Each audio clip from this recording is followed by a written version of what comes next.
ಸಂಗಮಾತ್ಮನೆ ಅನಾದಿ ನಿರಂಜನ ಜಗದ್ಗುರು ಪರಂಪರೆಗೆ ಹಣೆಮಣಿದು ಕನ್ನಡ ಭಾಷೆಯನ್ನ ದೇವ ಭಾಷೆಯನ್ನಾಗಿ ಮಾಡಿದ ಎಲ್ಲ ಬಸವಾದಿ ಶಿವಶರಣರನ್ನ, ಕನ್ನಡ ನಾಡನ್ನ ಭವ್ಯ ನಾಡನ್ನಾಗಿ ಮಾಡಿದಂತಹ ಎಲ್ಲ ಆಚಾರ್ಯರನ್ನ,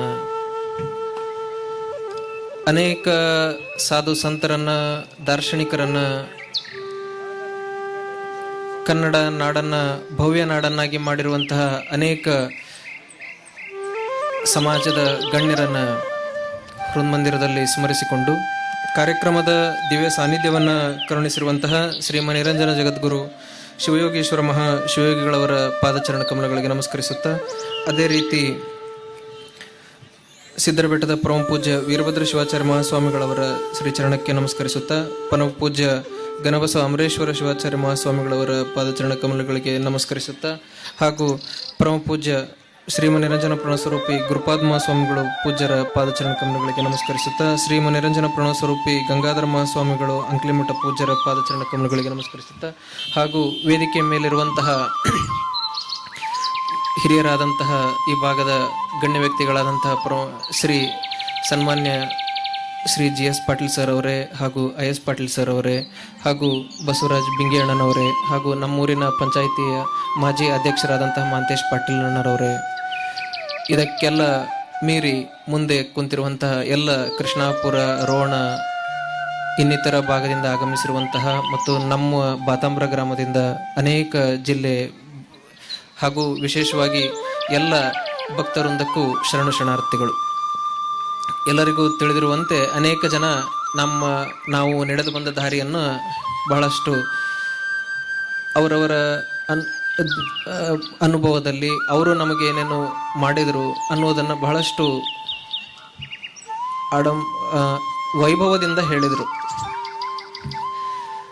ನಾನು ಇದೇ ರೋಡಲ್ಲೇ ನಡ್ಕೊಂಡು ಅಡ್ಡಾಡೀನಿ, ಇದೇ ರೋಡಲ್ಲೇ ಕೋಟಿಗಟ್ಟಲೆ ಕಾರ್ನ್ಯಾಗೂ ಅಡ್ಡಾಡೀನಿ, ಇದೇ ರೋಡಲ್ಲೇ ಎಲ್ಲ ರೀತಿಯ ಬದುಕನ್ನು ಇಲ್ಲಿಂದ ರೋಣದ ಹಿರೇಮಠದಿಂದ ರಾಜೀವ್ ಗಾಂಧಿ ಶಿಕ್ಷಣ ಸಂಸ್ಥೆವರೆಗೂ ಪ್ರತಿ ದಿವಸ ಅನೇಕ ಸಾರಿ ಇದೇ ಒಂದು ನೆಲದಲ್ಲಿ ಅಡ್ಡಾಡೀನಿ. ಆದರೆ ಈ ನೆಲ ಇಷ್ಟು ಬದಲಾಗುತ್ತೆ ಅಂತ ನಾನು ಊಹಿಸಿರಲಿಲ್ಲ.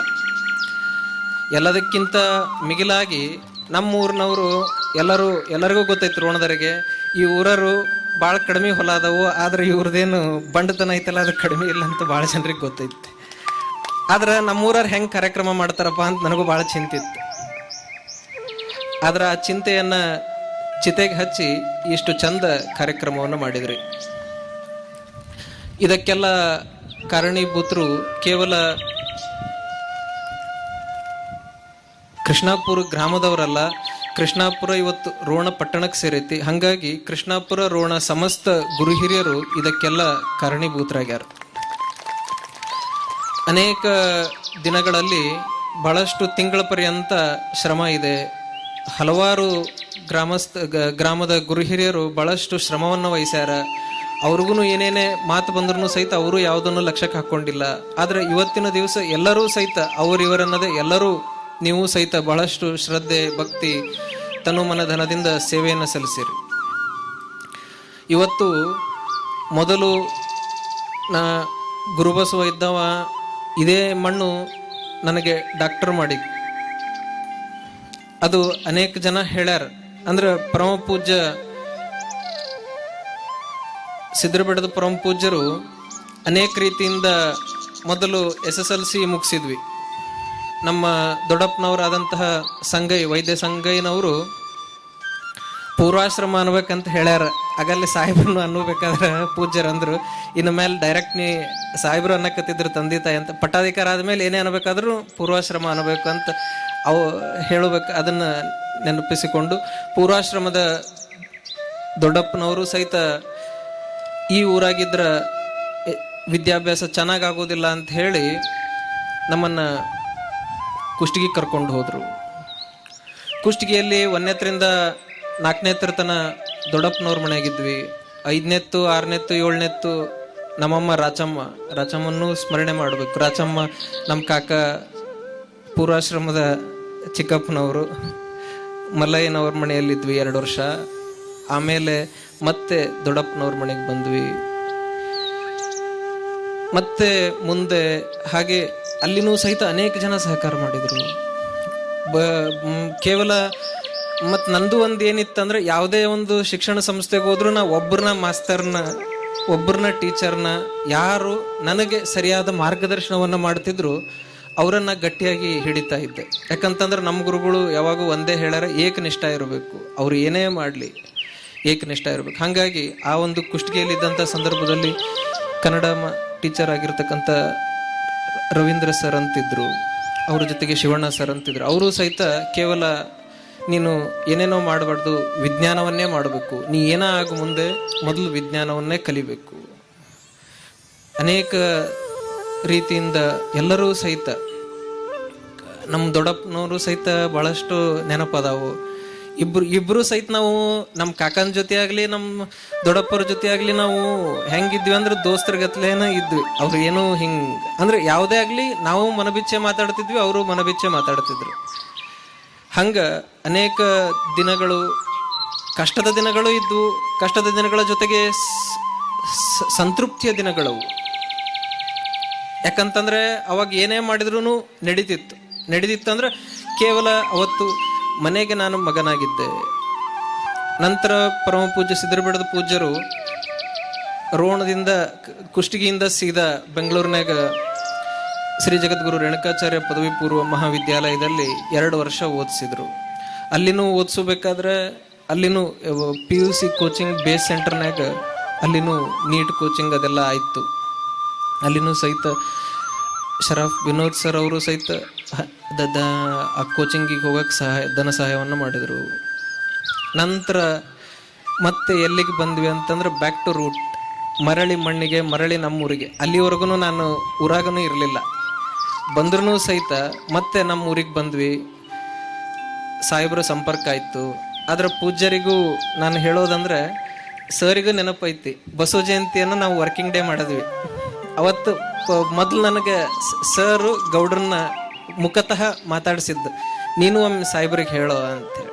ಸಾಹೇಬ್ರಂದ್ರು ಆಗಲಿ ಮಾಡ್ರಿ, ಆದ್ರೆ ಯಾರ್ಯಾರನ್ನೂ ಅಧಿಕಾರಿಗಳನ್ನು ಕರೆಯೋದು ಕಷ್ಟ ಅಂತಂದರು. ಅದು ಅದೇ ರೀತಿ ಆಯಿತು. ಆದರೆ ಸರು ಬಂದರು, ನಮ್ಮ ಅವತ್ತಿನ 1ನೇ ವರ್ಷದ BMS ಪದವಿ ಎಲ್ಲ ವಿದ್ಯಾರ್ಥಿಗಳು ಬಂದರು, 60 ವಿದ್ಯಾರ್ಥಿಗಳು ಬಂದರು. ಜೊತೆಗೆ ಸರು ಬಂದರು. ಅವತ್ತು ಸಂಸ್ಕೃತ ಶುಭಾಷಿತ ಪಾಠವನ್ನು ಸರು ಮಾಡಿದರು. ಅಂದರೆ ಕಾಯಕವನ್ನು ಬೋಧಿಸಿದಂಥ ಬಸವಣ್ಣನ ದಿವಸ ನಾವು ದಾರಿದ್ರ್ಯದ ದಿವಸವನ್ನಾಗಿ ಬದುಕಬಾರದು ಅಂಥೇಳಿ ಆ ಒಂದು ಚಿಂತನೆಯಲ್ಲಿ ಅವತ್ತು ಸಹಿತ ಕಾರ್ಯಕ್ರಮವನ್ನು ಭಾಳಷ್ಟು ಚೆನ್ನಾಗಿ ಆಯಿತು. ಅದೇ ರೀತಿ ಅನೇಕ ದಿನಗಳಲ್ಲಿ ಹಲವಾರು ನಾ ಎಲ್ಲೇ ಹೋಗಲಿ ಒಮ್ಮೊಮ್ಮೆ ಸಾಹೇಬರು ರೈಲ್ನಾಗ ಇಬ್ಬರು ಕೂಡಿ ಅದೇ ಟ್ರೈನ್ ಗೋಲ್ ಗುಂಬಸ್ ಟ್ರೈನ್ನಾಗ ಹೋದಾಗೂ ಅವರು ಕೇಳಿದರು, ನಮ್ಮ ಕಾರ್ ಐತಿ ನಿನಗೆಲ್ಲರೂ ಬಿಡೋದಿದ್ರೆ ಹೇಳು ಅಂತ ಹೇಳಿ. ಮತ್ತು ಅವರು PUC ಒಳಗಿದ್ದಾಗ ನಮ್ಮ ಹಾಸ್ಟೆಲ್ ಕೆಳಗೆ ಒಂದು ಕಾರ್ಯಕ್ರಮಕ್ಕೆ ಬಂದಾಗೂ ಸಹಿತ ನಮ್ಮನ್ನು ಒಟ್ಟು ಒಂದು ರೀತಿಯಿಂದ ಅವರ ದಯೆ ಮತ್ತು ನಮ್ಮ ಮನೆತನದ ಮೇಲೆ, ನಮ್ಮ ಊರಿನ ಮೇಲೆ ಅವರ ಅಂತಃಕರಣ ಇದ್ದದ ಪರಿಣಾಮವಾಗಿ ನಾವು ಈ ಊರಿನವರು ಇಷ್ಟೆಲ್ಲ ಅನುಕೂಲವಾಗಿ ಇದ್ದೇವೆ.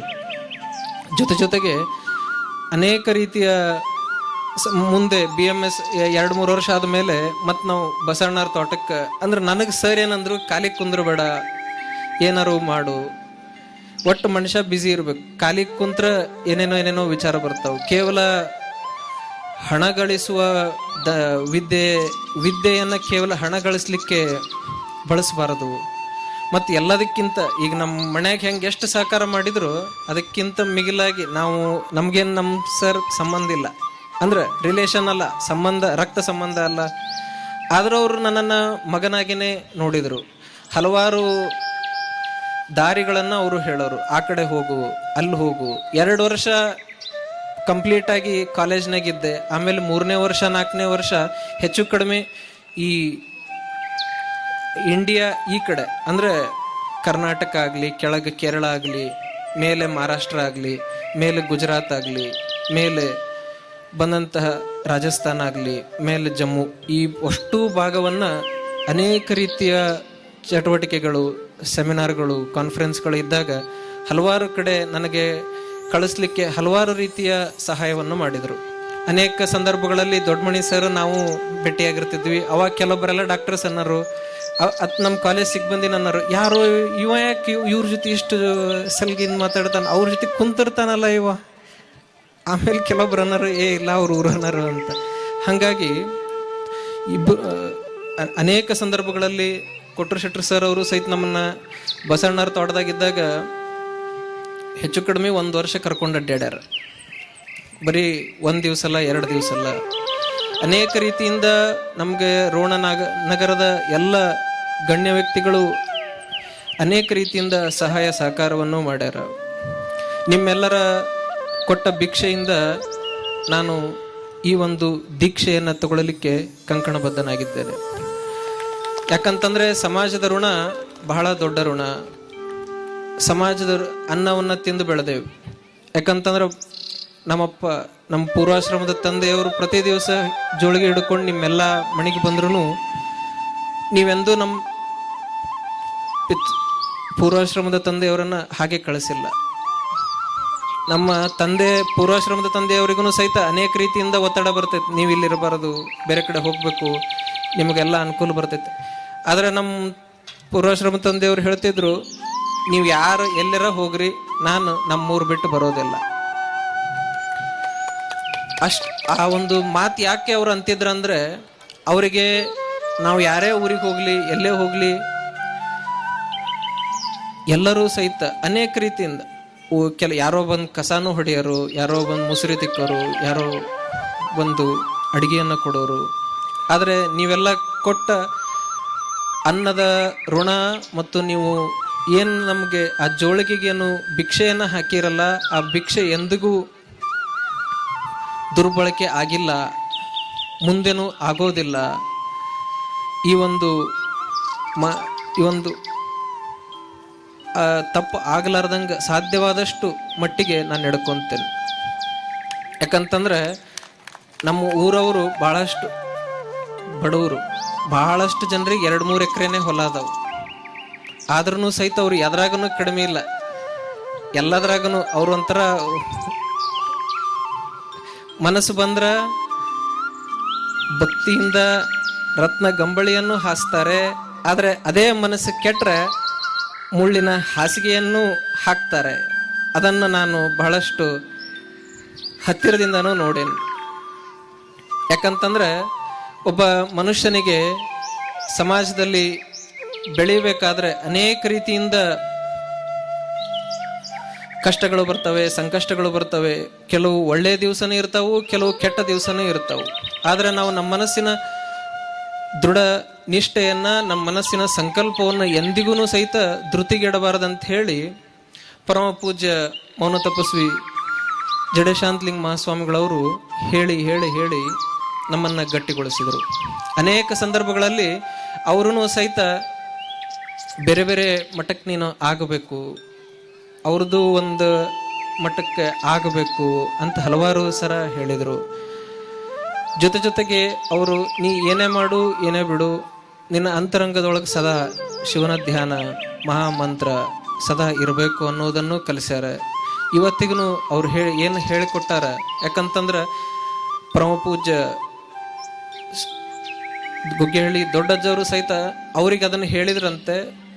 ಆ ಒಂದು ಸೂತ್ರವನ್ನು ಅವರು ನಮ್ಮೆಲ್ಲರಿಗೂ ಸಹಿತ ದಾರಿ ಎರೆದಾರೆ. ಅದೇ ಮಾರ್ಗದಲ್ಲಿ ನಾವು ಸಹಿತ ಗಟ್ಟಿಯಾಗಿ ನಡೀತೇವೆ. ಅವರು ನಡೆಯಬೇಕಾದ್ರೂ ಮಹಾಮಂತ್ರ ಹೇಳು, ಉಸಿರಾಡ್ತಾನು ಮಹಾಮಂತ್ರ ಅಂದ್ರೆ 3 ಅಕ್ಷರ ಏರ್ತಾ 3 ಅಕ್ಷರ ಬಿಡ್ತಾ, ಹಾಗೆ ಆ ಒಂದು ಸಾಧನ ನಿರಂತರವಾಗಿ ಇರಬೇಕೆಂಬ ಎಚ್ಚರಿಕೆಯನ್ನು ಅವರು ಕೊಟ್ಟಾರ. ಅದೇ ರೀತಿ ಗುಗ್ಗೆಹಳ್ಳಿ ಪರಮ ಪೂಜ್ಯರು ಅನೇಕ ರೀತಿಯ ಆರ್ಥಿಕ ಸಹಾಯವನ್ನು, ವೈದ್ಯಕೀಯ ಶಿಕ್ಷಣವನ್ನು ಪಡೆಯಬೇಕಾದ್ರೂ ಮಾಡಿದರು. ಜಡೆಯ ಪೂಜ್ಯರು ಆರ್ಥಿಕ ಸಹಾಯದ ಜೊತೆಗೆ ಅನೇಕ ರೀತಿ ಸಮಾಜದಾಗ ಹೇಗೆ ಮಾತಾಡಬೇಕು, ಸಮಾಜದ ಜೊತೆ ಹೇಗೆ ವ್ಯವಹರಿಸಬೇಕು, ಸಮಾಜದ ಅವಗುಣಗಳನ್ನು ಹೇಗೆ ನಿಧಾನವಾಗಿ ತೆಗಿಬೇಕು, ಈ ಎಲ್ಲ ಸೂತ್ರಗಳನ್ನು ಅವರು ಕರ್ಕೊಂಡು ಅಡ್ಡಾಡಿ ನಮಗೂ ಸಹಿತ ಮಾರ್ಗದರ್ಶನವನ್ನು ಮಾಡ್ಯಾರ. ಇದಕ್ಕಿಂತ ಎಲ್ಲ ಮಿಗಿಲಾಗಿ ನಮ್ಮ ರೋಣದ ಪ್ರತಿಷ್ಠಿತ ಮನೆತನ, ಅವರು ರಾಜಕೀಯ ನಾಯಕರು ಅನ್ನೋದಕ್ಕಿಂತ ಅವರು ಸಮಾಜದ ನಾಯಕರು. ಯಾಕಂತಂದ್ರೆ ನನಗೆ ಬೆಂಗಳೂರಿಗೆ ಹೋದ ಮೇಲೆ ಒಮ್ಮೊಮ್ಮೆ ಭಾಳ ಖುಷಿ ಅನ್ಸಕತ್ತೆ. ಯಾಕಂದ್ರೆ ನಮ್ಮ ರೋಣದ ಮಂದಿ ಭಾಳ ಮಂದಿ ಮಹಾಸಭಾ ಒಳಗೆ ಆಕ್ಟಿವ್ ಆಗಿ ಕೆಲಸ ಮಾಡಕತ್ರು. ಯಾಕೆ ಅಂತಂದ್ರೆ ಅದು ನಮ್ಮ ಹಾನಗಲ್ಲ ಗುರುಕುಮಾರ ಶಿವಯೋಗಿಗಳು ಕಟ್ಟಿದಂತಹ ಸಂಸ್ಥೆ, ಸಮಾಜದ ಬೆನ್ನೆಲುಬು, ಸಮಾಜದಲ್ಲಿ ಇರತಕ್ಕಂಥ ಎಲ್ಲ ಅಂಕುಡೊಂಕುಗಳನ್ನು ತಿದ್ದುತ್ತಿರುವಂತಹ ದೊಡ್ಡ ಸಂಸ್ಥೆ. ಅಂತಹ ಸಂಸ್ಥೆಗೆ ಕೇವಲ ಅವರು ಮಾತ್ರ ಸಕ್ರಿಯರಾಗಲಿಲ್ಲ, ಅವರ ಮುಂದಿನ ಕುಡಿಯನ್ನು, ಅವರ ಮಕ್ಕಳನ್ನು, ಅವರ ಅಣ್ತಂಬ್ರ ಮಕ್ಕಳನ್ನು ಎಲ್ಲರನ್ನೂ ಅದರಲ್ಲಿ ಸೇರಿಸ್ತಾ ಹೋದರು. ಬರೀ ಅವರನ್ನು ಸೇರಿಸ್ತಾ ಹೋಗಲಿಲ್ಲ, ನಮ್ಮ ಊರಿನ ಒಬ್ಬರು ನೇತಾರರು ಅದಾರ, ಅವರು ಗದಗ ಜಿಲ್ಲೆ ಉಪಾಧ್ಯಕ್ಷರನ್ನು ಮಾಡಿದರು. ಹಾಗೆ ಆ ಮಹಾಸಭೆಯಲ್ಲಿ ಹೆಚ್ಚು ನೀವು ಹೋಗೋದು ನನಗೂ ಸಹಿತ ಒಂದಲ್ಲ ಒಂದು ರೀತಿಯಿಂದ ಅನೇಕ ರೀತಿಯಿಂದ ಖುಷಿಯನ್ನು ತಂತು. ಮತ್ತು ಅವರು ಒಮ್ಮೆ ದಾವಣಗೆರೆಗೆ ನಮ್ಮ ಸಾಹೇಬ್ರು ಅಂದ್ರೆ ಏನಂದ್ರೆ, ನೀನು ಗ್ರ್ಯಾಂಟ್ ಕೇಳೋ ಸ್ವಾಮಿ ಆಗಬೇಡ, ಗ್ರ್ಯಾಂಟ್ ಕೊಡ ಸ್ವಾಮಿ ಆಗು ಅಂತ. ಹಾಗೆ ಅವರ ಅಂತಃಕರಣ, ಅವರ ಮನಸ್ಸಿನಲ್ಲಿ ಅನೇಕ ರೀತಿಯ ಏನು ಅವರ ಆಶಯಗಳದವು, ಅವರ ಸಂಕಲ್ಪಗಳದವು, ಅವನ್ನ ನಾನು ಎಂದೂ ಸಹಿತ ನೆನಪು ಹಾರೋದಿಲ್ಲ. ಯಾಕಂತಂದ್ರೆ ನಮ್ಮ ಮನೆತನಕ್ಕೆ ಆಗಲಿ, ಕೋಡಿಮಠದ ಪೂಜ್ಯರಾಗಲಿ, ಒಟ್ಟು ಗುರುಬಸಯ್ಯಜ್ಜನವರು 6 ಮಂದಿ ಗಣಮಕ್ಕಳು, 3 ಮಂದಿ ಸನ್ಯಾಸವನ್ನು ಸ್ವೀಕರಿಸ್ತಾರೆ, 3 ಮಂದಿ ಗೃಹಸ್ಥ ಆಶ್ರಮವನ್ನು ಸ್ವೀಕರಿಸ್ತಾರೆ. ಯಾವಾಗ ಆ ವಿರೂಪಾಕ್ಷ ದೇವರು ಶಿವಯೋಗ ಮಂದಿರದಲ್ಲಿ ಹತ್ಯೆ ಆಗುತ್ತೆ, ಸದಾಶಿವ ದೇವರು ಬಿದಿರಿ ಕಲ್ಮಠಕ್ಕೆ ಹೋದಾಗನೂ ಸಹಿತ ಅವ್ರಿಗೂ ಹತ್ಯೆ ಆಗ್ತೈತಿ. ಉಳಿದವ್ರು ಯಾರು ಅಂತಂದ್ರೆ ಪಟ್ಟಕ್ಕಾದವರು ಗುರುಲಿಂಗ ಸ್ವಾಮಿಗಳು. ಯಾವಾಗ ಅವರು ಕೋಡಿಮಠದ ಗವಿಯಲ್ಲಿ ಇದ್ದಂಥ ಎಲ್ಲ ಹೊತ್ತಿಗೆಗಳನ್ನು ಹೊರಗೆ ತರ್ತಾರೆ, ನಂತರದಲ್ಲಿ ಅವರಿಗೆ ಗುರುಲಿಂಗ ಹೋಗಿ ಉರುಲಿಂಗ ಸ್ವಾಮಿಗಳಂತ ನಾಮಾಂಕಿತ ಆಗ್ತದೆ. ಅವರು ಸಹಿತ ನಂತರದಲ್ಲಿ ಅವರು ಕೇವಲ 36 ವರ್ಷ ಬದುಕ್ತಾರೆ. ನಂತರದಲ್ಲಿ ಆ ಮಠ ಮತ್ತೆ ಕಂಚಗಲ್ ಬಿದಿರಿ ಸ್ವಾಮಿಗಳು ಮುಂದೆ ಈಗಿನ ಪರಮ ಪೂಜ್ಯರನ್ನ ಮಾಡ್ತಾರೆ. ಇದು ಇತಿಹಾಸ. ಹಾಗೆ ಆ ಎಲ್ಲ ಪರಂಪರೆಯ ಅರಿವು ನನಗಿದೆ. ಇದೇ ಊರಿನ ಪರಮ ಪೂಜ್ಯ ನಮ್ಮ ಗುರುಬಸಯ್ಯಜ್ಜನ ತಂಗಿ ಗೊಗ್ಗೆಹಳ್ಳಿಯ ದೊಡ್ಡಜ್ಜವ್ರ ತಾಯಿಯವರು. ಹೀಗೆ ಅನೇಕ ಜನ, ನಮ್ಮ ಗುರುಬಸಯ್ಯಜ್ಜನೂ ಸಹಿತ ಜಗಳೂರಿಂದ ಅನೇಕ ಜನ ಬಂದಾರ. ಗುರುಬಸಯ್ಯಜ್ಜನೂ ಸಹಿತ ಆ 3 ಜನ ಸಂತರನ್ನು ನೋಡಿ ಸಂಸಾರ ಇದ್ರೂ ಸಹಿತ ಅವ ಸಂತನಾಗಿ ಜಗಳೂರನ್ನ ಬಿಟ್ಟು ಕೃಷ್ಣಾಪುರಕ್ಕೆ ಬರ್ತಾರೆ. ನಮ್ಮ ಊರಿನ ಗೌಡ್ರಾಗಲಿ, ನಮ್ಮ ಊರಿನ ಸದ್ಭಕ್ತರಾಗಲಿ ಅವರಿಗೆ ಹೊಲವನ್ನು ಕೊಡ್ತಾರೆ, ಮಠ ಕಟ್ಕೊಳ್ಳಿಕ್ಕೆ ಜಾಗವನ್ನು ಕೊಡ್ತಾರೆ. ನಂತರದಲ್ಲಿ ನೆರೆಗಲ್ನಾಗ ಅಲ್ಲಿ ಗೌಡ್ರು ಜಾಗ ಕೊಡ್ತಾರೆ.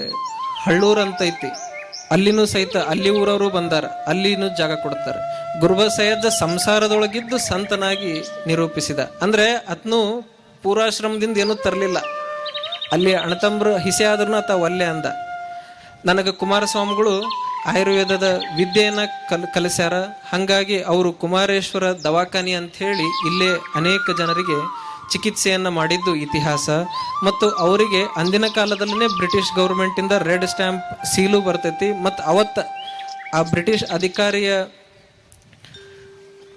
ಮಕ್ಕಳಿಗೆ ಅಪಸ್ಮಾರ ರೋಗ ಇರ್ತದೆ. ಆ ರೋಗವನ್ನು ಪರಿಹರಿಸಿದ ಪರಿಣಾಮವಾಗಿ ಆ ಬ್ರಿಟಿಷ್ ಅಧಿಕಾರಿ ಕೇಳ್ತಾರೆ, ನಿಮಗೇನಾದರೂ ಇಚ್ಛೆ ಇದ್ರೆ ಹೇಳ್ರಿ, ನಾವು ಅದನ್ನು ತೀರಿಸ್ತೀವಿ ಅಂತ.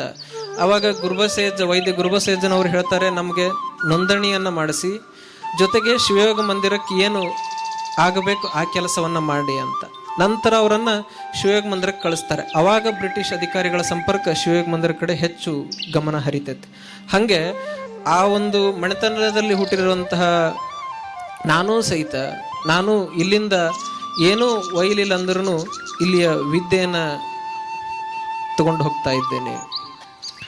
ನಿಮ್ಮೆಲ್ಲರ ಪ್ರೀತಿ, ವಿಶ್ವಾಸ, ನಿಮ್ಮೆಲ್ಲರ ಅಂತಃಕರಣದ ಕರುಣೆಯನ್ನು ಒಯ್ತಾ ಇದ್ದೇನೆ.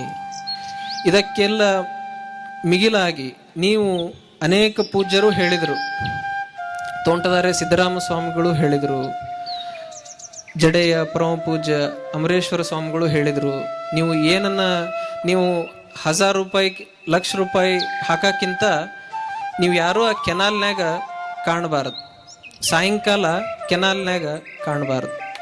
ಅರ್ಥ ಆಗೈತಿ, ಅದನ್ನು ನಾವು ಮತ್ತೆ ಬಾಯ್ಬಿಟ್ಟು ಹೇಳಬಾರ್ದಂತ ನಾನು ಅನ್ಕೊಂಡೇನೆ. ಏನೇ ಹಣವನ್ನು ಇರಲಿ ಅದನ್ನು ಮನೆತನಕ್ಕೆ ಬಳಸ್ರಿ. ಇರೋದೇ ಇಷ್ಟು ದುಡ್ಡು ಇರ್ತೈತಿ, ಆ ದುಡ್ಡನ್ನು ವ್ಯರ್ಥ ಮಾಡಬೇಡ್ರಿ.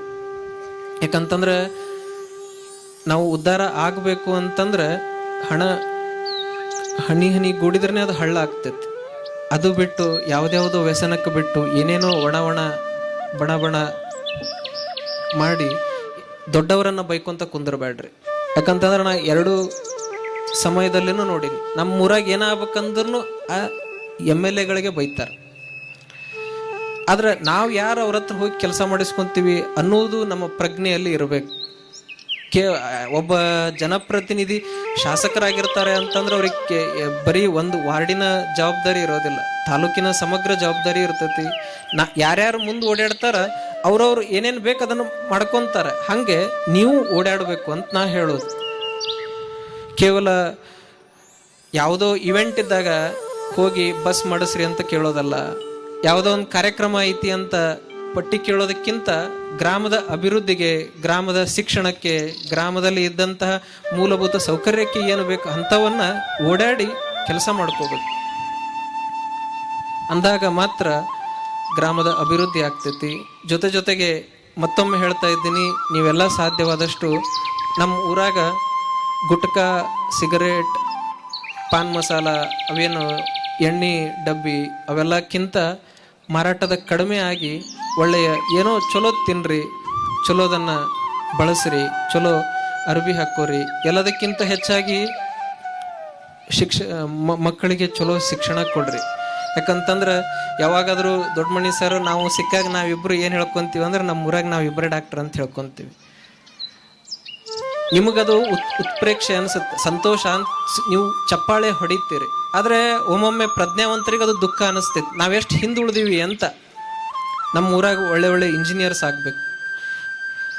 ನಮ್ಮ ರೋಣ, ಕೃಷ್ಣಾಪುರ ನಗರಗಳಲ್ಲಿ ಒಳ್ಳೆ ಒಳ್ಳೆಯ ಡಾಕ್ಟರ್ ಆಗಬೇಕು, ಒಳ್ಳೆ ಒಳ್ಳೆಯ ಸೈಂಟಿಸ್ಟ್ ಆಗಬೇಕು, ಒಳ್ಳೆ ಒಳ್ಳೆಯ ಜ್ಞಾನವಂತರಾಗಬೇಕು. ಜಗತ್ತು ಈ ರೋಣ ಪಟ್ಟಣಕ್ಕೆ ಹಲವಾರು ಕರ್ನಾಟಕದ ಇತಿಹಾಸದಲ್ಲಿ ಅನೇಕ ಮಹಾತ್ಮರನ್ನ ರೋಣ ನಗರ ಕೊಟ್ಟೈತಿ. ಹಂಗ ಎಲ್ಲರಿಗೂ ಸ್ಮರಣೆ ಆಗುವಾಗ ನಮ್ಮ ಬದುಕು ಸಾಗಬೇಕು. ನಿರಂತರವಾಗಿ ಎಲ್ಲರ ಕರುಣೆ, ಪ್ರೀತಿ ಹೀಗೆ ನಿರಂತರವಾಗಿರಲಿ.